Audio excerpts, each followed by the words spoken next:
¿Cuándo quedaba? El 28. ¿El 28? Ok. O sea, ¿cuántas clases faltan este? ¿Esta es la última? ¿La que sigue en parcial ya? Ah, bueno. Van a ser la primera que va a ser mierda entonces. Los otros. Está un poco corrido. No, los primeros son tranqui. No. A ver.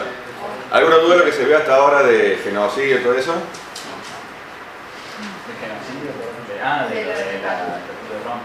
Sí, en cual está genocidio, que estuvimos hablando en la clase anterior. ¿Okay? Aparte de cuál es el tema, ¿qué quiere decir genocidio? ¿Alguna duda? ¿No? Bueno. El tema de crímenes de humanidad está clarito, está tú lo has leído, me imagino. No hay duda en torno a eso, hasta yo lo entendí, está fácil. Está explicado cada delito, cada conducta, etcétera, etcétera. Bueno, va a tener que buscar información sobre el tema de... a ver si lo encuentro ahora. Se lo mando yo, a ver. Bueno. Vamos a ver un pequeño video para que se den una idea de qué se habla cuando se habla de crímenes de humanidad. Por ahí se habla, decimos, asesinato, violaciones, esclavitud, reducción a la servidumbre, etcétera, etcétera, pero son todos conceptos abstractos. Cuando hablan de que un grupo como Boko Haram en su momento, un grupo terrorista de Nigeria secuestró 200 muchachas, las llevó a las selvas, y la gilada haciendo un stack, ¿cómo se llama? Pero tú ves, bueno, un stack eso que le ponen el asterisco y la pelotudez. Hashtag. Me he dormido. Un hashtag, libérenla, y los negros solo están leyendo así preocupadísimos porque en buena parte del mundo tiene ese tipo de cosas. ¿Okay? Acá hay un testimonio muy claro de la magnitud, la gravedad y lo que son estos crímenes. Acá hay un testimonio de lo que ocurría en un lugar llamado el Congo, si saben dónde queda, ¿sí? Bueno, en el centro de África, fue una región muy sufrida. Fue una región que en la época colonial ni siquiera era colonia, era propiedad particular de un rey, o sea, era como su campo de veraneo. Belga, ¿no? ¿Cómo? Era belga o algo así. Belga, exacto. Era propiedad privada del rey Leopoldo de Bélgica, donde la gente fue explotada en aquella época, para el cultivo del caucho. Los trabajadores eran mutilados como forma de castigo. ¿Alguno vio una película llamada Apocalipsis Now? Sí, sí. ¿Cómo? Es vieja, sí. Es vieja. Clásico. Es un clásico, es decir, una de las mejores películas. Bueno, esa película está inspirada en lo que pasaba en el Congo. O sea, no trasladó la acción de Vietnam, pero el horror que describe esa película era todo lo que se ve en el Congo. Bueno, acá en el Congo actualmente hubo guerras civiles, grupos armados que se disputaban control territorial para aquel territorio para tener acceso a los yacimientos minerales, desde piedras preciosas hasta una cosa que se llama coltan, que se conoce como tierra rara, de lo cual todos ustedes tienen algo en su bolsillo seguramente, porque es algo, una base para la fabricación de celulares, ¿de acuerdo? Entonces, escuchen este testimonio para que tengan una idea de la magnitud de lo que es esto. Habla en francés, está subtitulado, está clarito. ¿Me pueden la luz, por favor? Es un testimonio bastante crudo, como dice la tele, se recomienda. La primera parte estuvo hablando de la importancia de la mujer en el despegue de la economía al tener el periodo colonial, como la mujer se tomó el mercado de trabajo y contribuyó al bienestar del país hasta que llegó la guerra civil.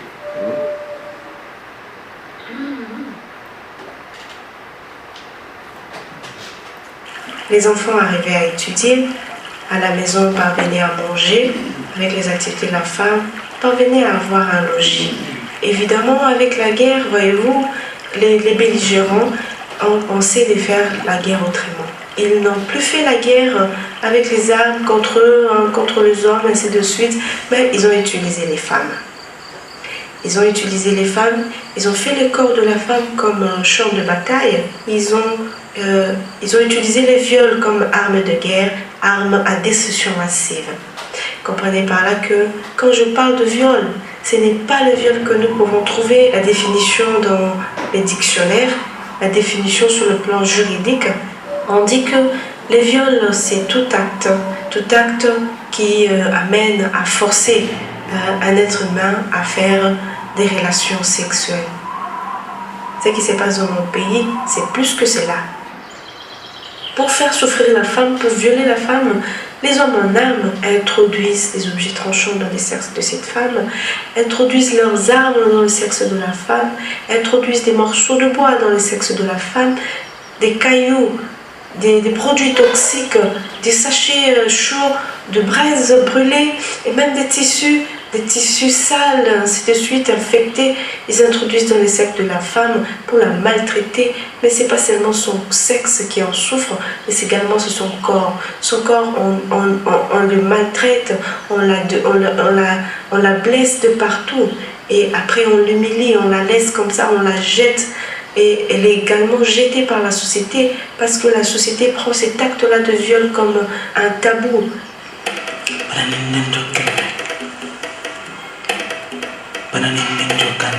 À cause de cette situation, le mari a peur de prendre encore cette femme-là parce qu'il sait très bien que la femme, peut-être, elle a attrapé des maladies sexuellement transmissibles et le mari a honte de vivre avec une femme qui est souillée, une femme qui a été violée.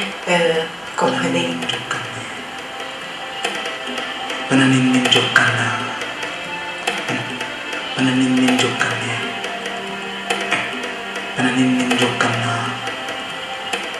Je me rappelle d'une femme que j'ai vue, une femme qui a été attrapée par les groupes rebelles qui ont visité la femme chez elle dans la maison où elle était avec ses 5 enfants et son mari.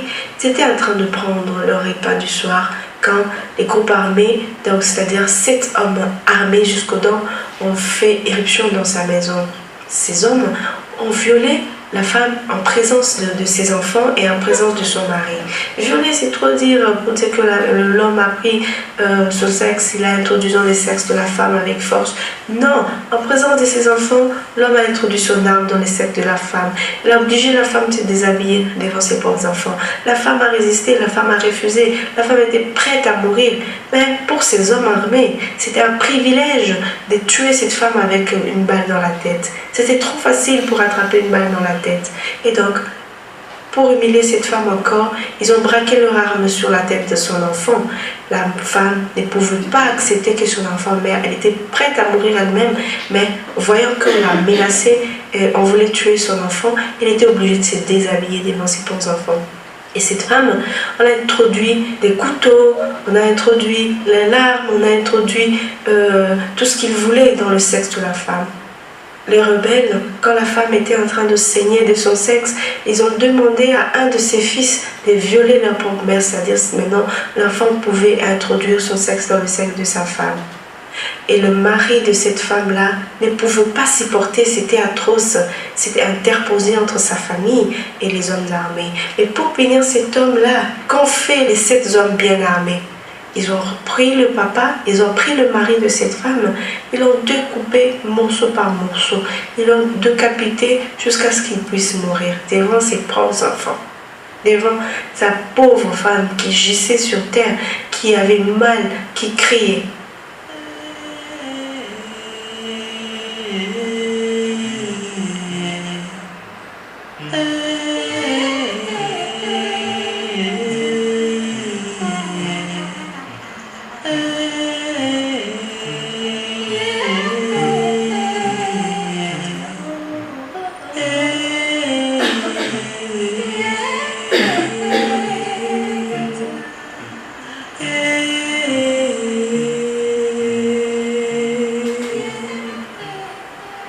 Cette femme a été emportée dans la forêt avec ses propres enfants. Et il faut comprendre également que les groupes armés, ils emportent les femmes dans la forêt, ils restent avec les femmes là-bas, ils servent d'esclaves sexuels, ils maltraitent, ils font de ces femmes-là tout ce qu'ils veulent. Eh bien, cette femme également n'a pas échappé à ces problèmes.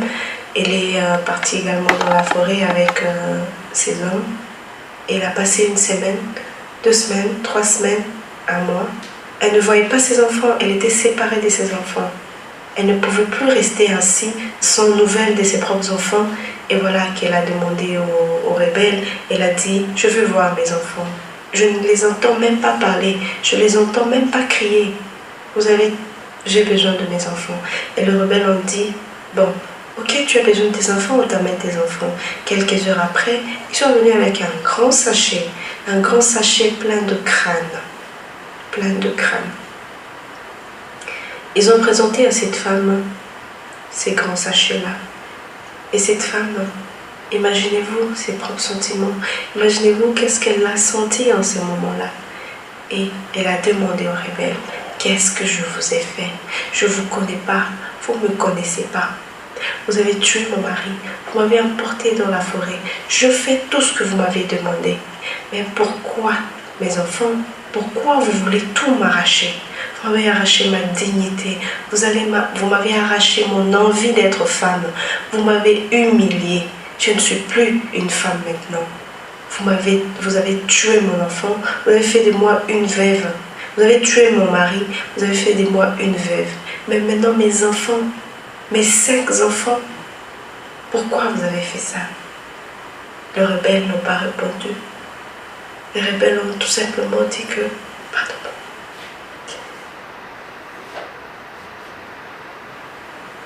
Les rebelles ont dit, ce n'est pas fini. Nous avons tué tes enfants tout simplement parce que tu devais manger. Et la femme ne comprenait pas, elle a demandé.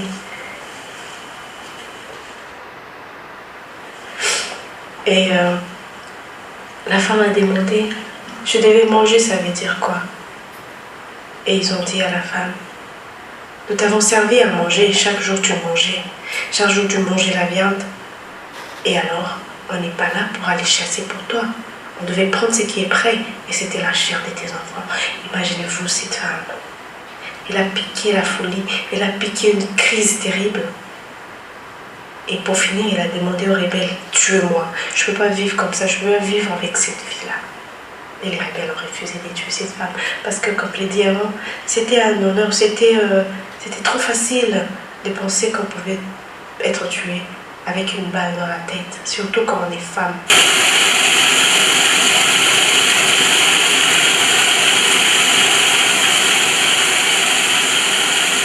Combien de femmes ne se sont pas fait présenter aux hôpitaux de violence sexuelle?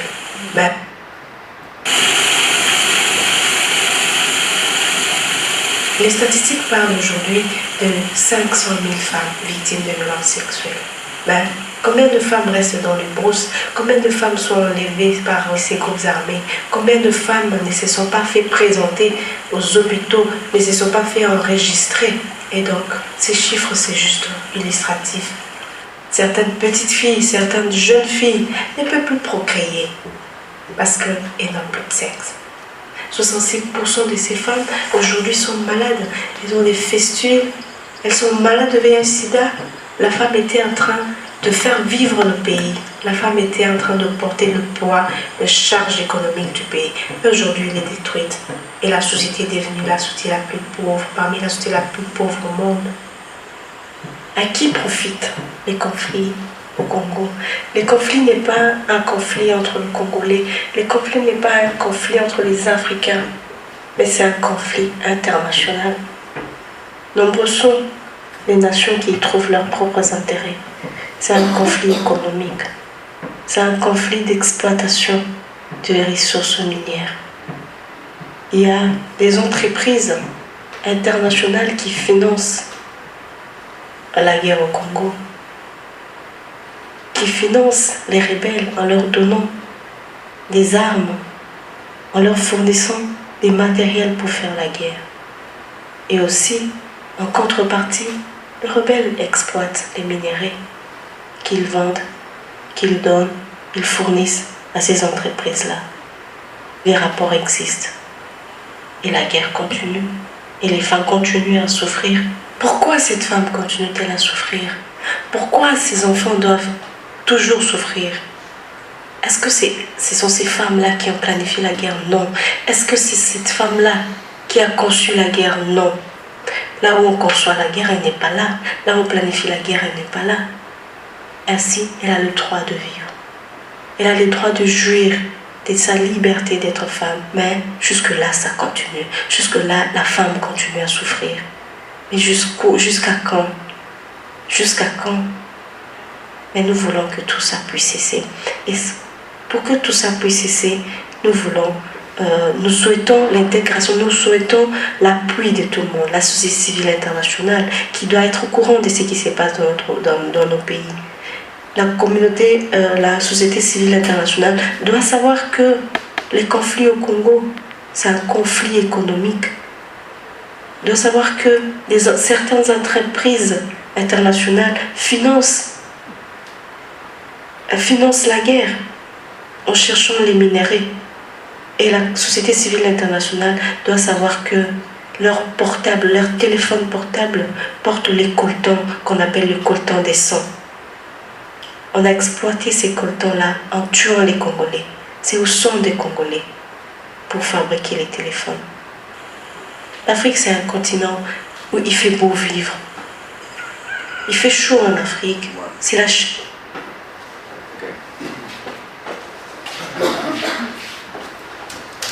Bueno, como ven, son situaciones que uno imaginaría en una película de terror, en una película de esas American Horror Story que están o las casitas en el bosque con la gente que agarra la parejita que está haciendo campamento por ahí por afuera, ese tipo de películas yankee que uno dice, acá se volaron los guionistas, ¿no? Pero este tipo de situaciones y este tipo de maltratos, torturas, lamentablemente es muy real. Para ese tipo de situaciones es que se creó este sistema de justicia penal internacional. No es que sea súper eficiente, no es que juzgue todo, pero al menos existe la posibilidad de que algún día esa gente sea juzgada y sea responsable por las cosas que ha hecho. Esta y otros muchos casos que están dando vueltas por el mundo. Ese es el objetivo, esa es la finalidad. ¿Estamos claros? ¿Habían visto un relato de este tipo alguna vez? No. Sí, yo vi uno similar hace tiempo. Sí, es muy crudo, muy impactante. Sí, sí. Y no te muestra nada. Está la mujer hablando nada más, pero vos te imaginas todo lo que pasó de esa mujer secuestrada y destruida. Y como esos, hablan solamente en el Congo 500.000 mujeres violadas, o sea, medio millón. No entra en la cabeza de cifra. Lo que yo no entendí en su caso es que ella de las empresas. Sí. Hay una guerra civil y las guerras civiles, como cuando vimos el tema de las guerrillas, los guerrilleros necesitan financiamiento básicamente. ¿Estamos? ¿Por qué? Porque una guerra es matar gente y romper cosas. Cuestan las armas, todo sale mucho dinero. Necesita una fuerza masculina que no esté trabajando, esté al pedo nada más que para matar a otro, ¿de acuerdo? O sea, es cara la guerra. ¿Estamos? ¿Cómo se financia eso? Se financia tomando regiones que tengan recursos naturales y vendiéndolos directamente. ¿Estamos? En este caso, minerales, coltan. Ahí al comprador no le interesa a quién le vende. Es más, si le vende un grupo irregular, pasa lo mismo con el tema de los diamantes. Ahora la película también con DiCaprio, diamantes de sangre, ese tipo de cosas, ¿okay? Eso también es real. Aquí con el coltan. A la empresa no le importa a quién se lo venda, incluso si es un grupo irregular es mejor porque se lo compra más barato. ¿Estamos? Como decir, se lo venden sin IVA y sin factura. ¿De acuerdo? O sea, mantiene su beneficio. Hablando mucho más beneficios, se le vuelve a pagar dinero en efectivo y le paga con armas. Compra las armas baratas en su país. Los principales que están en esa zona de compra son China, Francia. Compran armas con traficantes y se las venden a triple de precio. O sea, los han regalado. Como que había el espejito de colores por el oro, para hacerlo español. Pero que cae el corte. Y esas armas sirven para financiar la guerra. Ese es más o menos el círculo. ¿Quedó claro? Sí. Señor. Perdón, la guerra en el Congo, sí. La guerrilla, ¿qué facciones tiene? No lo he seguido el tema. Básicamente, hubo una... Después del proceso de independencia, que fue en la década de los 60, de lo que era el Congo belga, vino... ¿Cómo? Era Bélgica. Pero no era puede ser que había una parte francesa también o algo así, en Holanda, no me acuerdo que en la época de la colonización había, o sea, el Congo estaba dividido, no me acuerdo en qué país. Bueno, después del siglo XIX era básicamente el rey Leopoldo de Bélgica, ¿de acuerdo? A partir de 1960, con el proceso de la Guerra de Liberación Nacional, llega el tema para Bélgica y ahí se da la primera escisión, la primera intervención, que es por presencia de militares franceses, ahí se meten mercenarios franceses, y hace que haya una secesión, o sea, se separa una parte del país, la secesión de Katanga, era la región que se llama. Y esa secesión de Katanga tenía una región llamada Biafra, no sé si se oyeron la palabra Biafra alguna vez. No, bueno. Donde hubo, ¿cómo? No, que Katanga sí, pero ya. Donde hubo una hambruna enorme que murieron miles de personas, resultado de la guerra civil. Y a partir de ahí ha estado con gobiernos dictatoriales, intentos democráticos, guerras civiles, y eso es fomentado también por estos grupos que no les conviene que haya una economía floreciente o que haya un país que controle todos esos recursos. ¿Por qué? Porque va a ser más caro negociar con esas regiones, es más barato negociar con los señores de la guerra. Pero en teoría entonces son la guerra interna. Una guerra civil financiada. Las guerras civiles o las guerras internas, si no hay financiamiento, se terminan por agotar rápido. ¿Qué guerras civiles han durado? Salvo en potencias industrializadas, incluso hasta la guerra civil de Estados Unidos, el sur tiene el apoyo de Gran Bretaña. ¿Vamos? O sea, sin apoyo externo, las guerras civiles no. En la guerra civil española, Claro, el 36 39. el 36-39, los nacionalistas tienen el apoyo de Italia y Alemania, los republicanos el apoyo de la Unión Soviética. O sea, sin apoyos externos, es lo que pasó en Centroamérica cuando en Guatemala, Nicaragua, cuando acabó la Unión Soviética con la caída del muro de Berlín en los 90, hubo un proceso de firma de tratado de paz. Quedó Colombia únicamente, porque Colombia tomó vida propia, pero tiene financiamiento propio, entonces el narcotráfico. ¿No? Por eso esa guerra siguió funcionando, pero el resto de Latinoamérica se paralizó, se calmó. ¿Estamos? Y, profe, después, ¿de qué año es el video? Este es del 2000, hace 4 años, 5 años, creo un cachito. Chaleur humaine.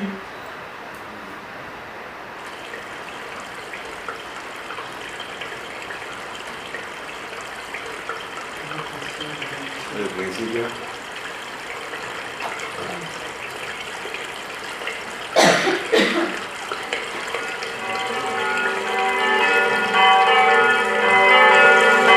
No, 2014. En 2014 dio el príncipe de Asturias, la que habla es una periodista que estuvo trabajando en el campo, en el terreno, recogiendo recogiendo la historia.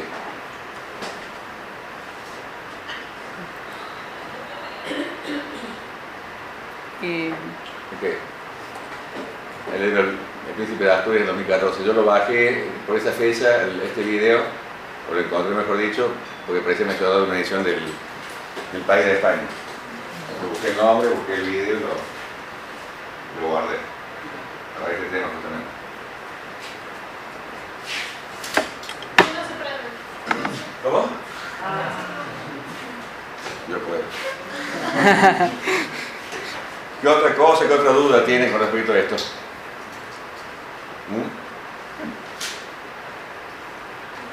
qué no intervienen Naciones Unidas? El tema es, generalmente los conflictos internos en África, después, ¿vos viste la película esa, La caída del halcón negro? La caída del halcón negro. Ok. Eso ocurrió en un país llamado Liberia. Ese país llamado Liberia, qué nombre raro que tiene, ¿no? ¿Sabes cómo se llama la capital? Monrovia. En homenaje a un presidente yanqui llamado Monroe.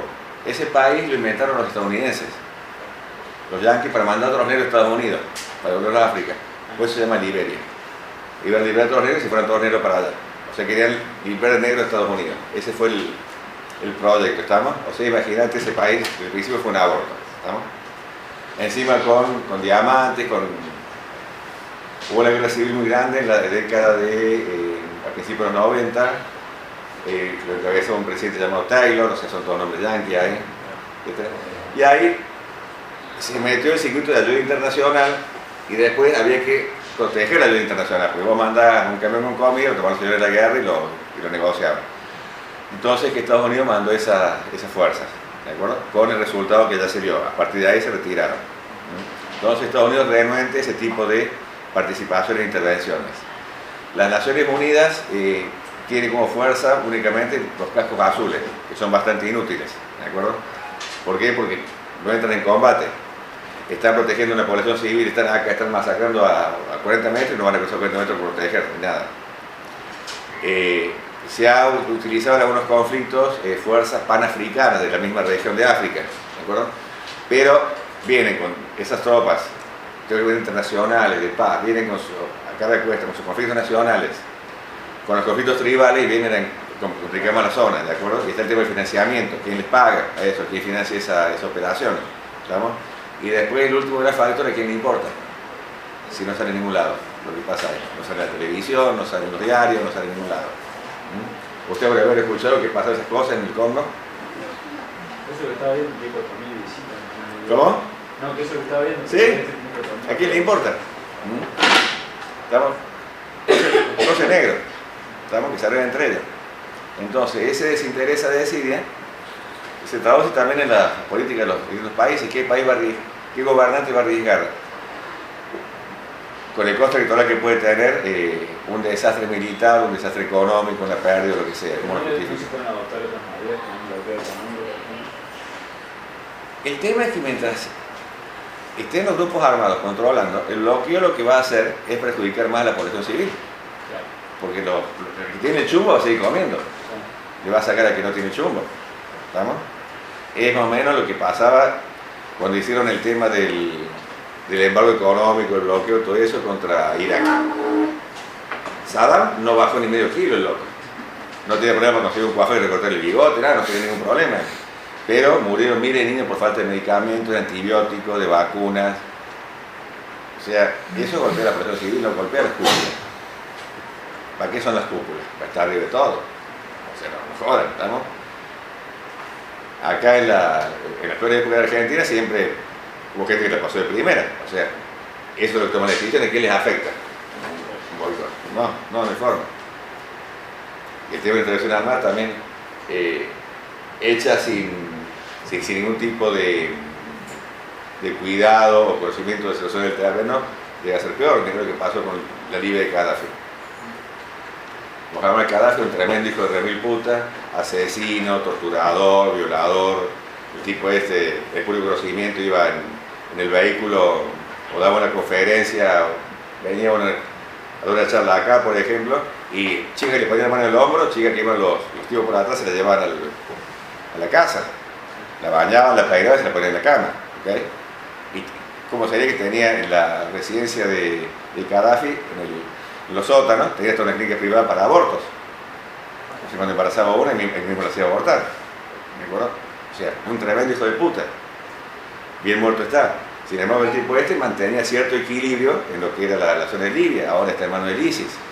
Y está cortada en dos, el país, con un olor de refugiados terrible hacia Europa.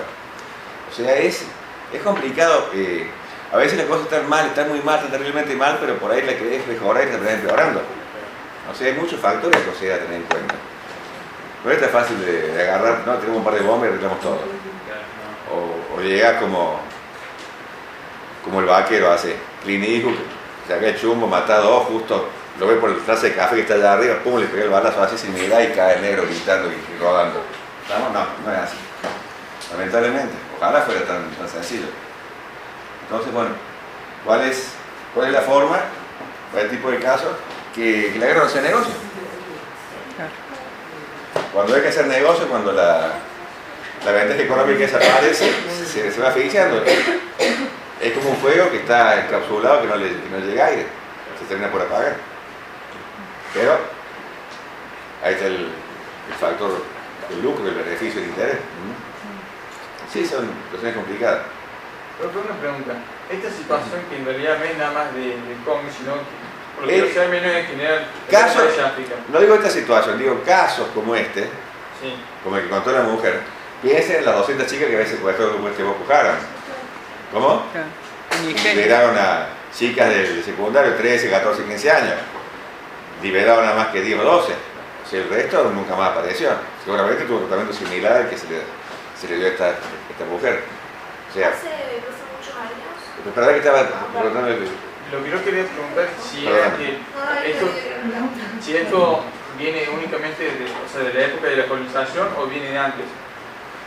Mira, el tema de África se encaracinó todo antes de la colonización, cuando los europeos pusieron los principales puertos comerciales en la costa de África y comenzaron con el negocio negrero, el negocio de esclavos. ¿Cómo? El tráfico de esclavos, digamos. El tráfico de esclavos. Entonces, paraba el barco ahí, necesitaba cargar gente. ¿Qué hacían? Primero los de la comunidad vendían a los que tenían de esclavos ellos, los vendían. Después no tenían más esclavos para vender, entonces hacían guerra para tener esclavos. Presentaban armas. Llegaban los esclavistas holandeses, daban armas para que buscaran más esclavos. Entonces los de otra comunidad tenían que buscar un esclavista inglés para que le dieran para defenderse. Comenzó una carrera armamentista en la cual el objetivo era atacarse mutuamente para someter a la población y poder vender como esclavos, así como África quedó diezmada. Y para cómo perdió la mayoría de la población joven. La población en edad laboral, la población con buena condición física, la población, niños, no hacía falta porque se morían en el barco y viejos tampoco porque los querían. O sea, la población económicamente productiva es la que se fue vaciando, o muriendo en la guerra, o si perdían, los vendían como esclavos. Estoy hablando del siglo XVII, del 1600 comenzó eso. ¿Y cómo puede ser entonces que, por ejemplo, países como Nigeria y eso, más allá del conflicto que está viviendo en África, lograron, digamos, a puntas o emerger un poco más? Porque no ahora, al menos lo que yo sé... Sí, mira, si vos vas a África no estás con el huesito en la nariz, con la lanza, buscando la piel de león. ¿Estamos de acuerdo? Sí. Ha habido progreso, etc. Eso es que abarca el proceso de colonización o descolonización de cada país en particular. Y aquí tiene lo que es el África sahariana, o sea, el norte de África, que es musulmana, el África subsahariana, que es lo que entendemos cuando pensamos en África. Vos cuando decís África pensás un negro con un huesito, no pensás en un egipcio. ¿No? ¿Sí? El egipcio es africano. O sea, hay un montón de matices ahí, geográficos y también históricos. El caso de Sudáfrica es muy particular también. En cuanto al bienestar económico que tiene comparado con otros países.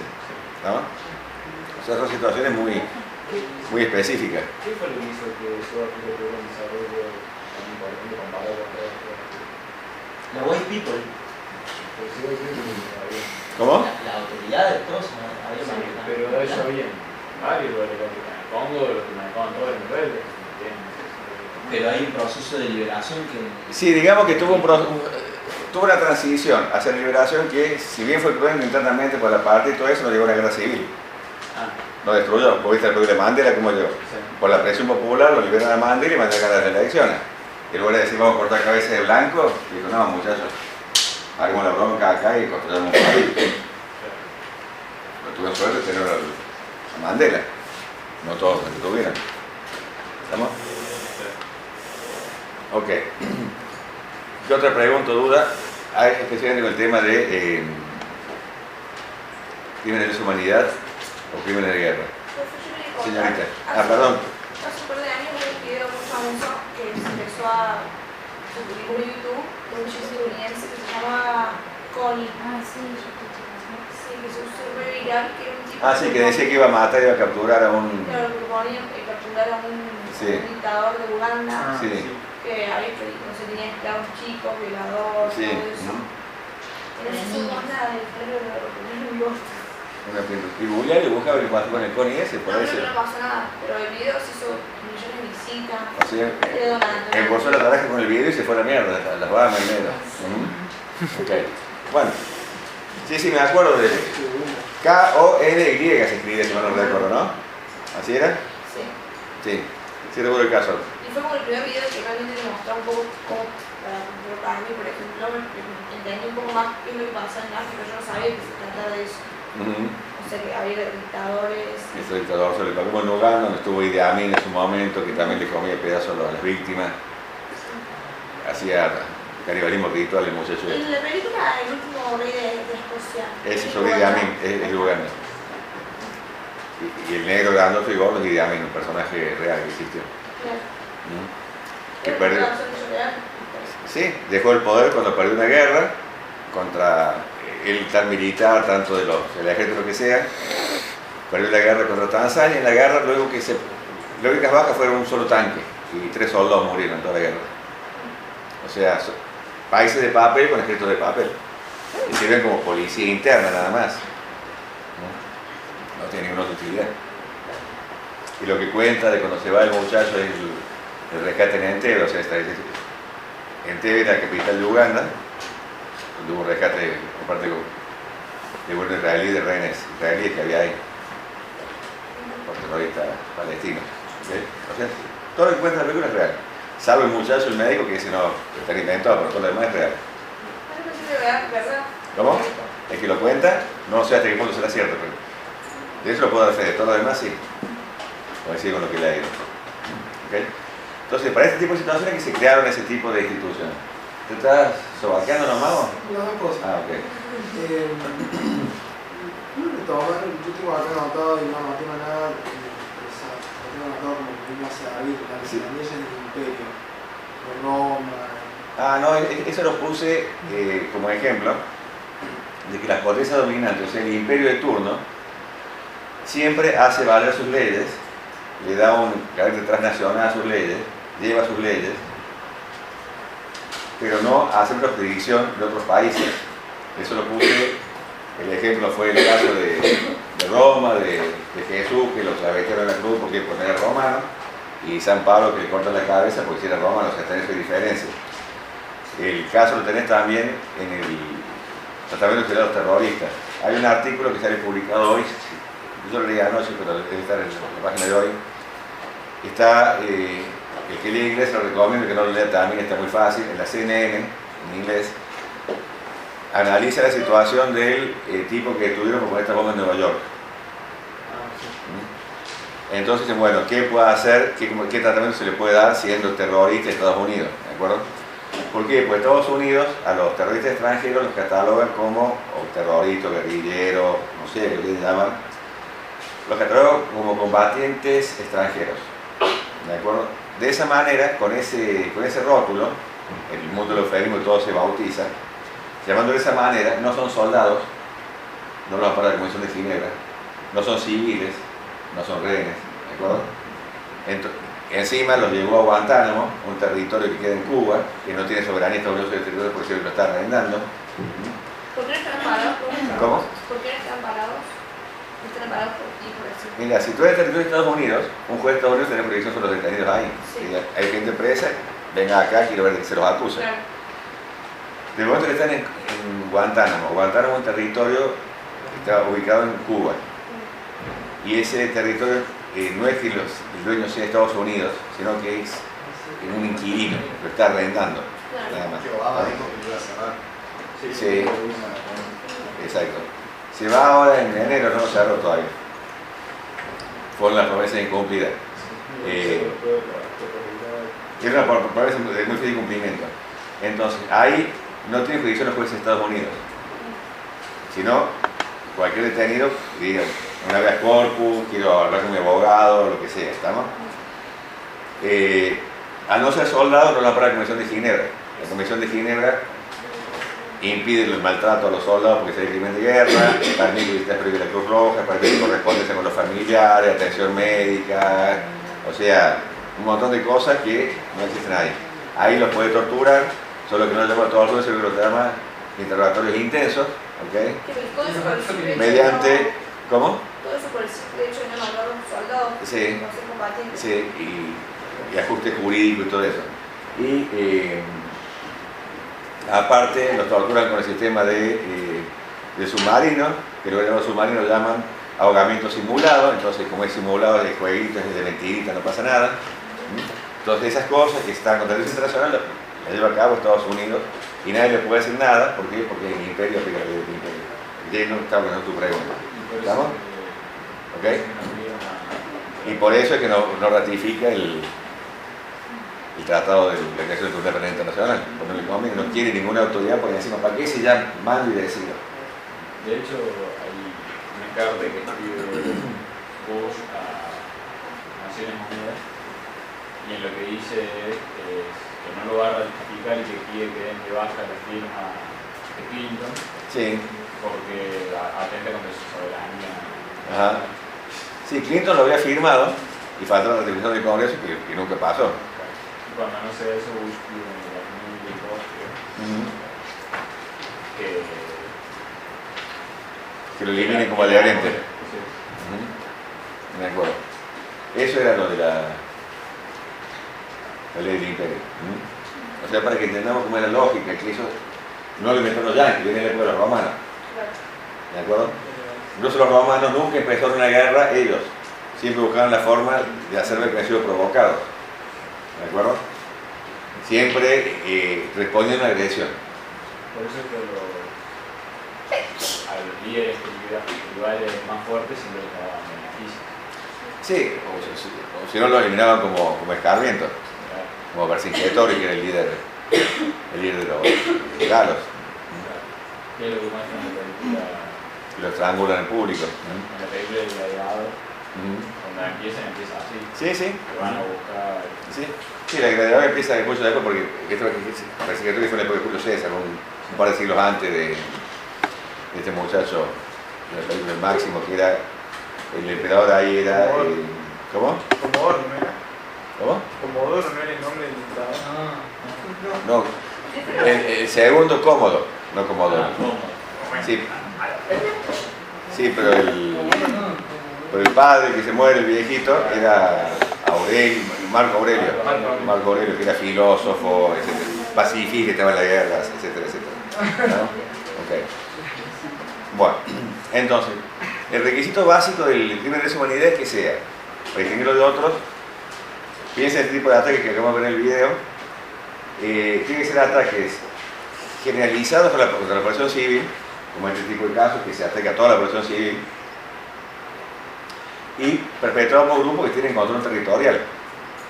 No puede ser un grupo, una banda armada que va y se mete en una escuela y viola 4, 5, 10 o 50 alumnas. Porque no tiene control territorial en el momento, ¿estamos?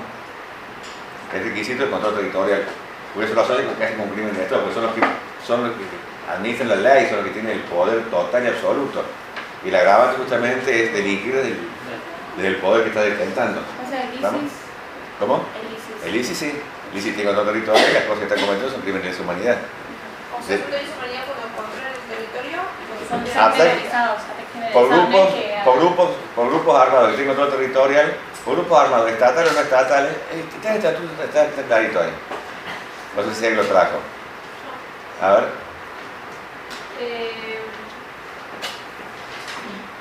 Entenderás por crimen de lesa humanidad cualquiera de los actos siguientes cuando se cometa como parte de un ataque generalizado sistemático contra una población civil. Alto ahí, alto. Generalizado y sistemático, ¿ok? O sea, que va a ir discriminada y que no es un solo hecho. Porque si no, como muchos se chuparon, se fueron de fiesta, no. Es algo sistemático, ¿está claro? Continúe, señorita. Bueno, después describe todos.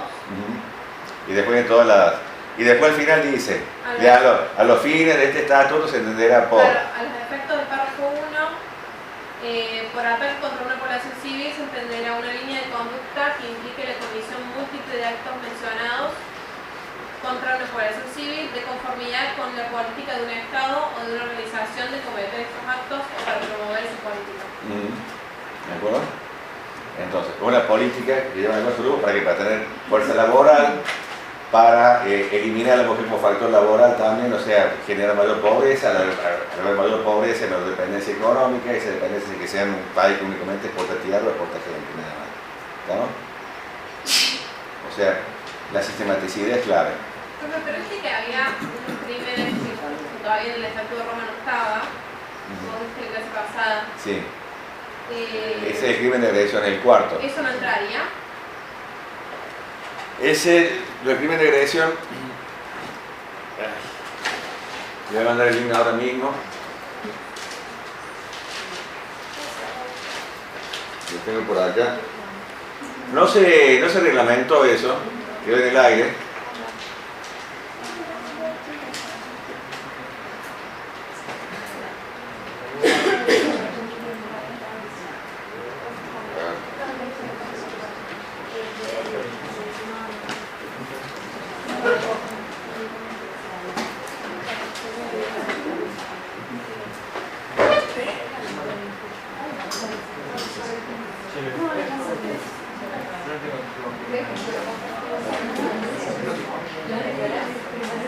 No, es.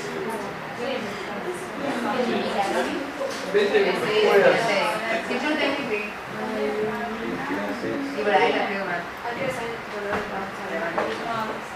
Aquí está. Este tema aquí en la agresión, los costumbres de trabajo que encontró en el 2012, me mandó, por favor.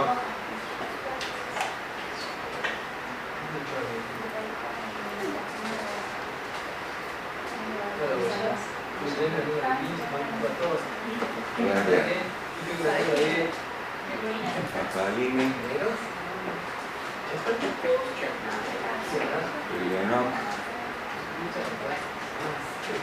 Ah, el negro. Aquí está.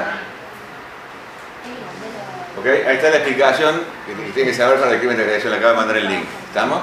Gracias. Ahí yo cuando llegue a casa se lo paso. Profe, ¿quiénes son los que aparecen en la foto? Y aquí está toda la documentación. Cristian puede ser representante permanente del Principado de Liechtenstein de las Naciones Unidas, coordinador del Grupo Especial de Trabajo sobre Crimen de Agresión. Doctor Ben Ferensky, fiscal de juicio de Nuremberg. Y Roger, o sea, ellos están ahí, ¿no? O sea, dos tipos importantes, digamos. Dos tipos que estaban trabajando en torno al crimen de agresión. Ahí está. Que no se terminó de reglamentar eso. ¿Estamos?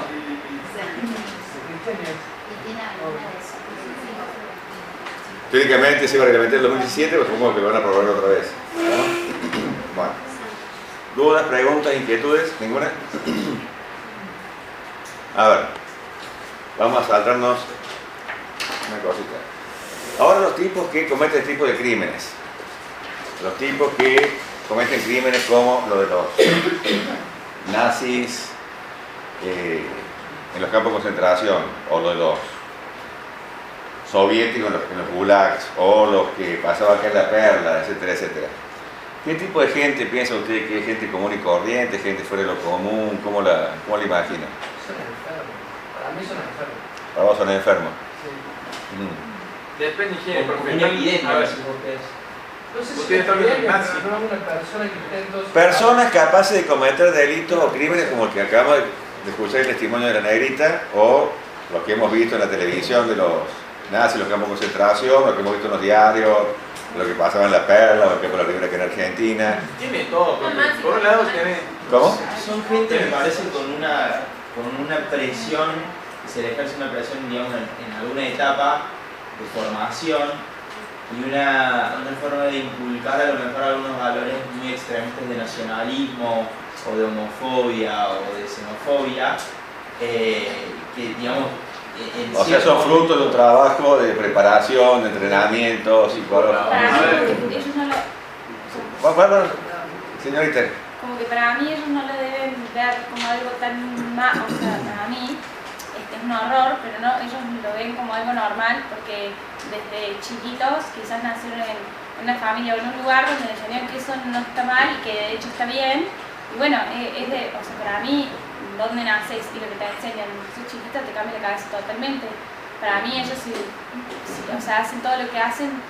Obviamente lo hacen porque tienen sus ideologías y sus valores y sus convicciones que creen que está bien. Okay. A ver, ¿quién tiene un teléfono veloz así para buscar información?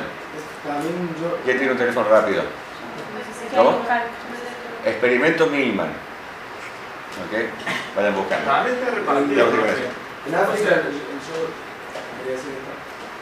yo vi que en las películas y esas cosas que es clave también el secuestro de niños para ir a seguridad familiar. Milman. ¿Cómo? ¿Milgram? Milgram, sí. Milgram. Dije Milman. Dice, Fue un experimento psicológico. A ver. el experimento de psicología social llevado a cabo por Stanley Milgram, psicólogo en la Universidad de Yale, y descrito en un artículo publicado en Un segundito, hasta ahí nomás. O sea, la Universidad de Yale no es ningún pelotudo, el guaso, es una universidad picante, Yale. Es de la cárcel. No, ese fue la Universidad de Berkeley. Pero ese también, claro. Fue la Universidad del Sur de California, también es un experimento comparable. Cuando en Argentina agarraron a un criminal de guerra llamado Eichmann, no sé si te conté esto, ¿no? No. El tipo... ¿Un alemán nazi, no era? ¿Cómo? ¿Un alemán nazi, no era? Sí, un criminal de guerra nazi, Adolf Eichmann. Este Eichmann puso la casa, o fue el que coordinó un encuentro, se encargó de la cena, no sé si le conté también cuando los nazis planearon el holocausto. Hay una película que lo retrata muy bien, una película muy teatral. ¿Por qué? Porque los tipos estos tienen un taquígrafo que tomó nota de todo lo que se hablaba. Entonces el guión de la película está hecho en base a los diálogos reales. Entonces los conté eso ya. Sí. Bueno, perfecto. Este tipo que fue el que organizó esa reunión lo agarró en Argentina. Cuando lo llevan a Israel para juzgar, el tipo dice, no sé por qué me juzgan a mí si yo nunca maté a nadie. Yo fui un funcionario que me ocupé que los trenes funcionaran bien, o sea, nunca tuve que esperar más. El tren salía de Varsovia y llegaba a Auschwitz. Y no llegaban tarde, no tenían que esperar en el andén, bajo la lluvia, no esperaban niña muerta cagándose de cero de frío. Yo lo que tuve que hacer lo hice bien y no maté a nadie. El tipo lo veía de esa manera, el tipo lo que hacía era alimentar los hornos mandando gente. Y él se veía como un empleado administrativo.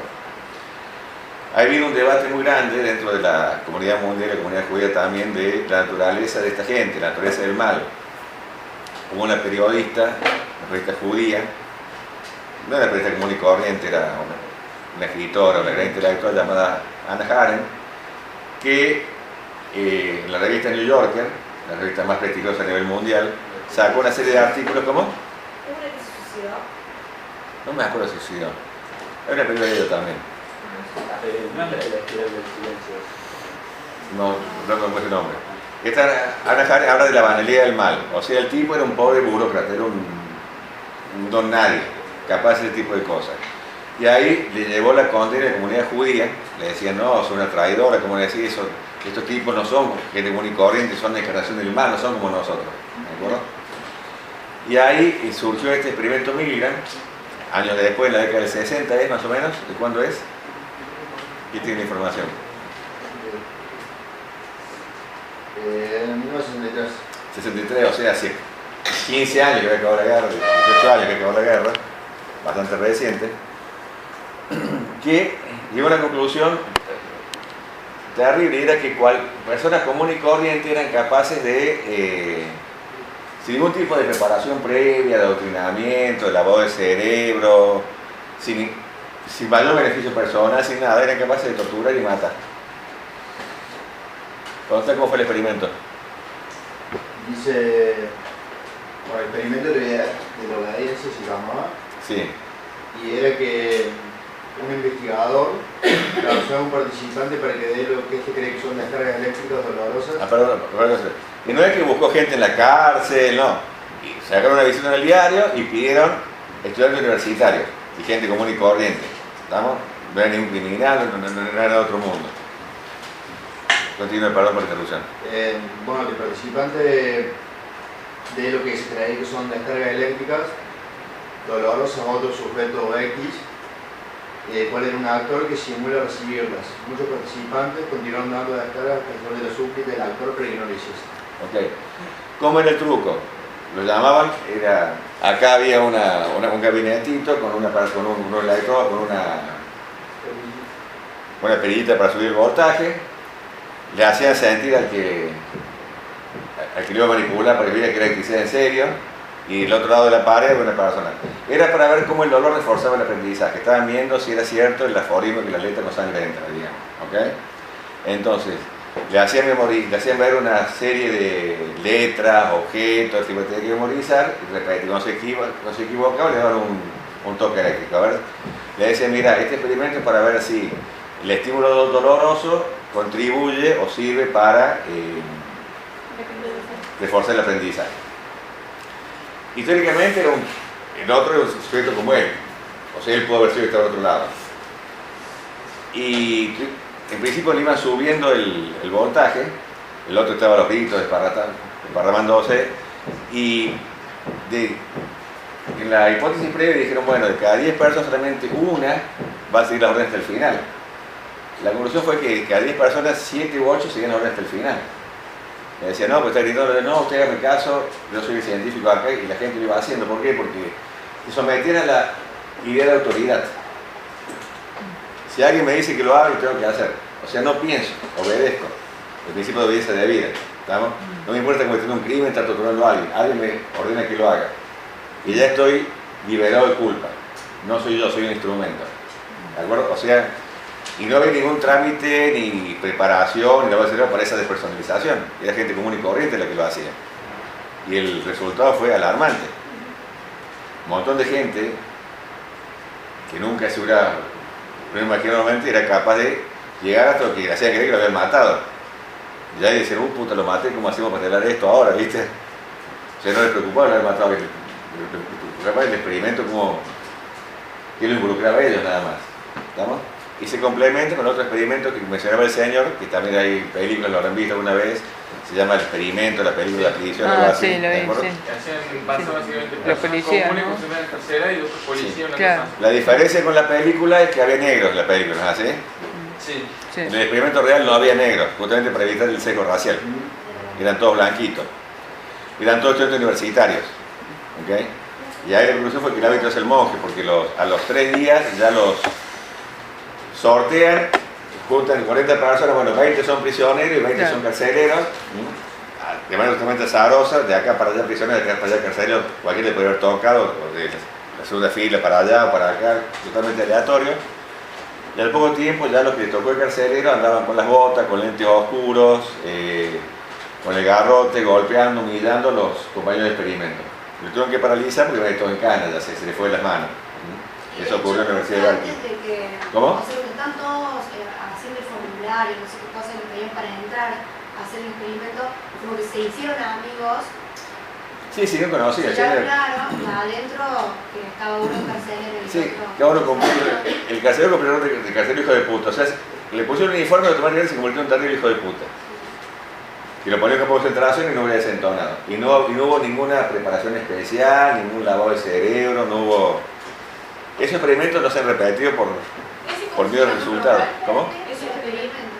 El experimento de la Universidad de Berkeley creo que fue ese. Porque de hecho hay dos versiones de la película. Hay Ah. la alemana y la estadounidense. Sí, la primera es La alemana. alemana es mucho más fuerte que la Sí. estadounidense. Y generalmente es así, los alemanes aparecen la primera versión en algún país y después hacen el remake. O sea, los Juegos del Hambre en el remake de una película japonesa, por ejemplo. Sí. ¿Okay?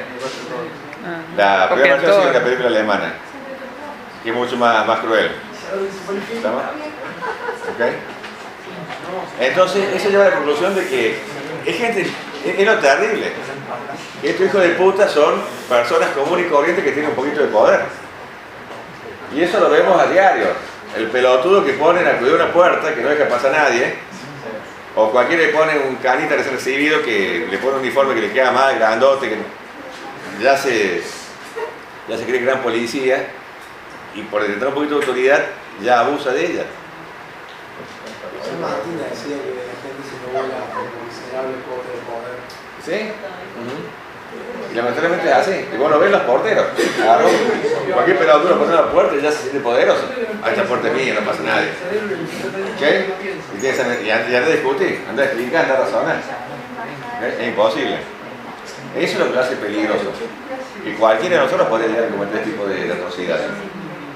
Y las mujeres no saben, las mujeres a veces son más crueles que los hombres, en muchos casos. ¿Sí? En el caso de los campos de concentración nazi, los que hacían lámparas con las pieles de los prisioneros eran mujeres. Una de las cosas que hicieron era cuereaban a los cadáveres, los despellejaban y con eso cubrían lámparas. Y eran más utilizadas los presos con tatuajes porque se ve más linda la lámpara con las pieles con el tatuaje. Y los otros casos registrados estaban a cargo de los campos mujeres. O sea, no las excluyen. No se veía que era vida humana. ¿Cómo? No se veía que era vida humana. Sí, sabían que era vida humana, por eso lo hacían justamente. Pero si usaban Nazi-Hauen, ¿Cómo? Están hablando de los nazis, ¿no? Sí. Bueno, se usaban Nazi-Hauen y todo. Por Sí. cárcel. Eso se acabó, fue experimental, no fue masivo, pero sí, también se utilizó. Ahí está el horror de por qué el holocausto fue un crimen distinto de los otros. Creo que lo comentamos también, de ahí surge la palabra genocidio, no existía antes. La palabra genocidio se acuña en el 45-46, un polaco llamado Lemkin, de apellido, no me acuerdo el nombre, dice, bueno, esto que pasó en Europa, en Alemania, tiene tales características tan horrorosas que no es un simple crimen, es algo especial, algo más grave.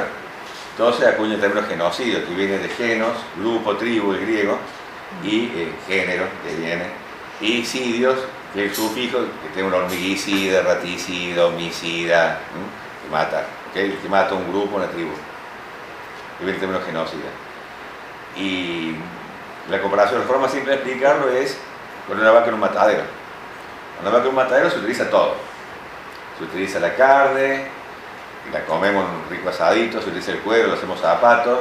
Los huesos. Se utilizan los huesos, con el azúcar comemos los huesos porque se usa para aquel azúcar. En la cara tienen colágeno ustedes de vaca, que es el cartílago. Con eso hacen productos de belleza, de cremas, de tipo de... O sea, la vaca usa todo.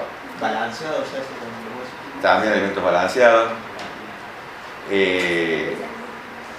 Cuando llegaban los prisioneros al campo de concentración, ya le habían despojado los bienes, cuando llegaban, les sacaban la billetera que tenían, les sacaban los dientes de oro, los arreglos de plata, lo que fuera, les cortaban el cabello, con el cabello se utilizaba para hacer celulosa, para hacer pólvora. O sea, que él usa todo. También, era la matanza industrializada y el uso industrializado de los cadáveres. Creo que también se los conté, hasta se pusieron a estudiar cómo hacer para gastar menos a la hora de quemarlos. Entonces el más gordito lo ponen arriba. O sea, ponerse a pensar eso. Claro. Eso nunca la había escuchado. O sea, ¿cómo apilan los cadáveres? Para que respire el fuego, para que no se apague tan rápido. O sea, eso es lo que llevó al sumum del horror. Porque matanzas como esta, lo que hemos visto en este video, es horroroso, lo dicen, pero no hay que ser algo espontáneo, en cierta medida, o planificado por una pequeña escala. Pero eso fue en toda Europa, y fue una nación la que lo hizo. Fue una complicación. Ya se tarda el video, niña. ¿Ok? ¿De acuerdo? ¿Dudas, preguntas, inquietudes? ¿Ninguna? Bueno, entonces va a ser crisis financiera y todo esto. ¿Y esto, la bibliografía sería el estatuto en sí y algo más? Básicamente leer el estatuto y entenderlo y sabérselo bien, ¿estamos? ¿Ok? Obviamente lo que voy a pedir que sepan bien es lo de genocidio. Hay una serie, hay como 10, 12 conductas que aplican como crimen de guerra, 10 o 12 que aplican como crimen de deshumanidad. No le voy a decir cuál es lo octavo, cuál es... No, pero que sepan algo, se van a explicar. ¿Estamos? ¿De acuerdo? Los que tengan alguna duda, algún problema, inquietud, cuestionamiento, necesitan ayuda, lo que sea, se ponen de acuerdo, me mandan un correo. Profe, respecto a la crisis financiera, va a pedir... ¿Qué dice el libro en la página 142? No. Segundo párrafo. ¿Lo de un hecho o algo más que explicar el proceso? Básicamente que tienen los procesos. Profe, ¿y lo que es el caso que te quedan tomar en Argentina, el caso de Argentina? ¿También? Sí, está explicado en el libro. Está explicado la Argentina, cómo se utilizó como... ¿Experimental? Sí, algo experimental como tubo de ensayo, Argentina y Chile. Sí, lo más. Se utilizaron. Por eso yo no entendí. ¿Qué no entendiste? Espera. ¿Y el plan? Si llegan dudas, los que tengan dudas se pueden ir, siempre las puertas están abiertas, ¿ok? Las puertas de mi corazón están abiertas, saben cuando quieran, ¿estamos? El plan Marshall fue el plan que utilizó Estados Unidos, que lo explica muy bien la película esta de El Gordito de Moore, ¿okay? Michael Moore, Capitalismo y Historia de Amor, cuando te muestra la industria florecida de Estados Unidos y las industrias de Alemania y Europa, que eran todos, eran ruinas, ¿de acuerdo? Okay. Tenía que reactivar la economía de esas regiones de Estados Unidos. Un factor era evitar el avance del comunismo. Si la gente está en la miseria, hacer la revolución. Entonces había que haber cierto bienestar. ¿Cómo? Pero además que necesitaban abrir mercado. Claro, eso lo explicó un señor argentino llamado Juan Domingo Perón, cuando decía, es más o menos como que vos jugás las bolitas en el barrio. Los chicos juegan las bolitas y son muy picantes con las bolitas. Y le ganaste las bolitas a todos los chicos. Y vos tienes todas las bolitas del barrio. ¿Con quién jugás ahora? Te tiene que gustar bolitas para volverse a ganar. ¿De acuerdo? Estados Unidos es la única potencia comercial, industrial, económica. ¿Con quién iba a negociar? ¿Con quién iba a comerciar? Con nadie. Necesitaba reactivar esa economía para tener que inventarle cosas. ¿de acuerdo? O sea, tenía todas las tenía que repartir de nuevo. El plan Marshall fue una especie de reparto de esas bolitas, fue un plan de reconstrucción económica de Europa Occidental. Y aparte que sirvió como freno ideológico del comunismo.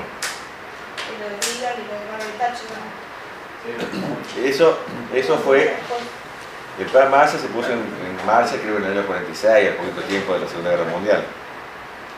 Después vino el baby boom, vino toda la explosión económica, el American Way of Life, o sea, todo el desarrollo económico que hemos visto en las películas, la década del 50, principios del 60.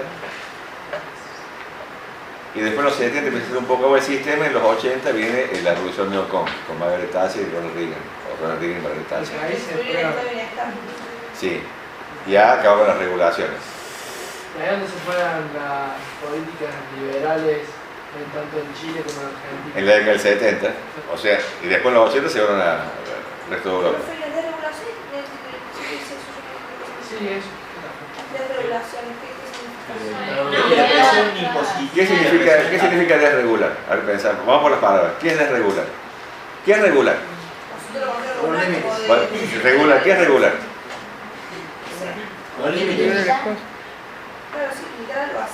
Es poner reglas, ¿no? ¿Así? Reglamentar. ¿Desregular qué sería? Quitar reglas, ¿de acuerdo? Esas reglas, ¿qué hacen? Ponen parámetros, ponen límites, ponen pautas a la actividad económica. ¿Ok? Le dicen, por ejemplo, a un banco, por cada 100 pesos que usted tiene de depósito, tiene que guardar 20 en la caja fuerte y no sacarla para ningún lado porque es para la gente que viene a buscar su plata. Es una regulación económica. Otra regulación puede ser los bancos, una cosa el banco de inversión, otra cosa el banco comercial. Y el banco comercial lo puede hacer de inversiones de riesgo. ¿Estamos? O sea, con el reglamento, usted con eso no joda. Usted cuida la plata de la viejita, de los ahorros, del pequeño ahorrista y quiere seguridad. Usted con esa plata hace negocios seguros. ¿Estamos? O sea, con menos margen de ganancia, pero no boludea con esa plata. Usted, banco de inversión, usted maneja plata de grandes inversionistas que tiene mucho dinero, que saben lo que son los negocios, saben lo que se arriba, usted tiene más margen para hacer cosas. Es otra regulación. Otra regulación es poner límite a la concesión de hipotecas en función de la capacidad de pago. Es decir, los bancos están obligados a revisar las garantías de sus acreedores.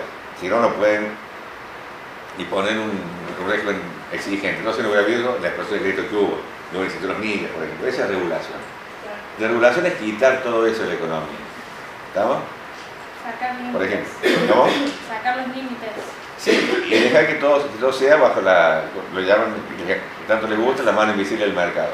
¿Ok? Que sea el mercado que se regule.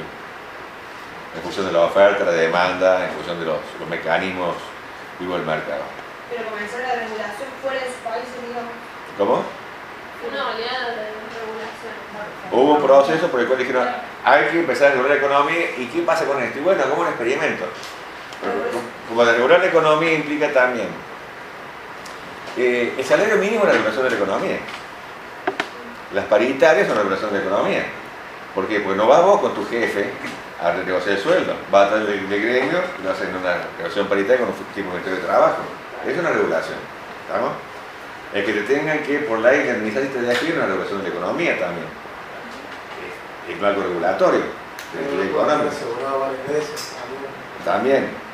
O sea, cuando hablamos de regulación, no es solamente relaciones entre empresas, sino relaciones de trabajadores con la empresa. Las leyes laborales son regulaciones en la economía. Buscan proteger más débil. Vos no vas a negociar solito con la empresa. Te metes una pata en el culo y te tira la mierda. ¿Estamos? ¿Ves? Necesitas el apoyo gremial. Necesitas un colectivo que te defienda. ¿Okay? Esas son regulaciones y desregulaciones. Entonces, como el tema de la desregulación implicaba una transferencia de recursos, empobrecimiento de la población, todo eso, dijeron, bueno, hay que experimentarlo donde, en un lugar donde se puedan aplicar esas políticas sin mayor temor y sin anestesia. Donde países que estaban bajo regímenes militares, Chile y Argentina. Y acá llegó el orejón Martínez de Oz a desregular la economía. Y en Chile hicieron lo mismo. ¿No?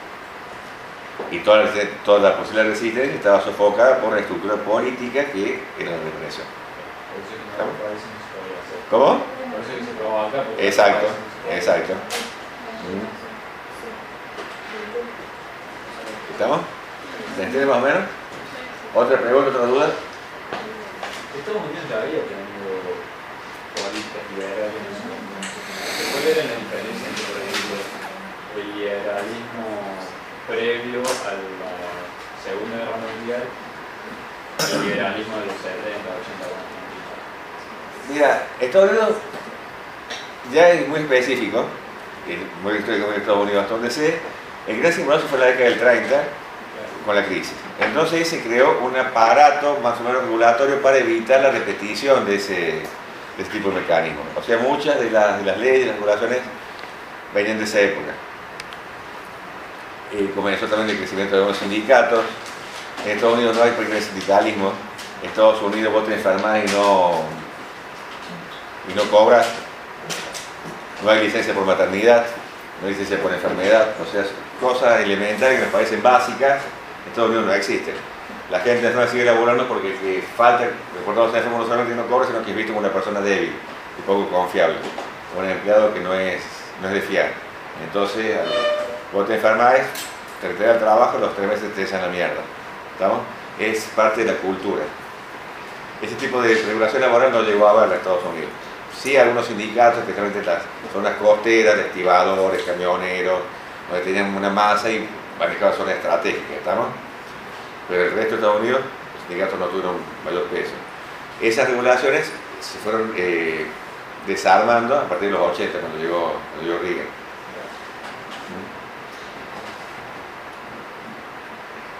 ¿Listo? ¿Dudas, preguntas, inquietudes?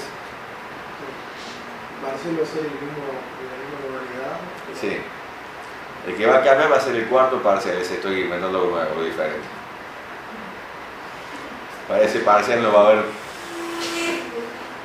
material de estudio, no va a haber temas de estudio, van a poder tener los libros que quieran, ¿estamos? Pero va a tener sus complicaciones.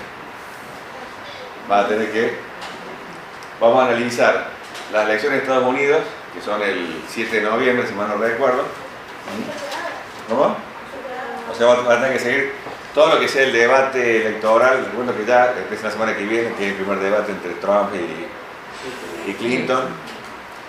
¿Por qué? Porque el tema de las elecciones de Estados Unidos, el debate y las posturas de los partidos, los candidatos, de los grupos de presión, los lobbies, el mapa electoral, todo eso, cruza prácticamente todos los temas que hemos visto.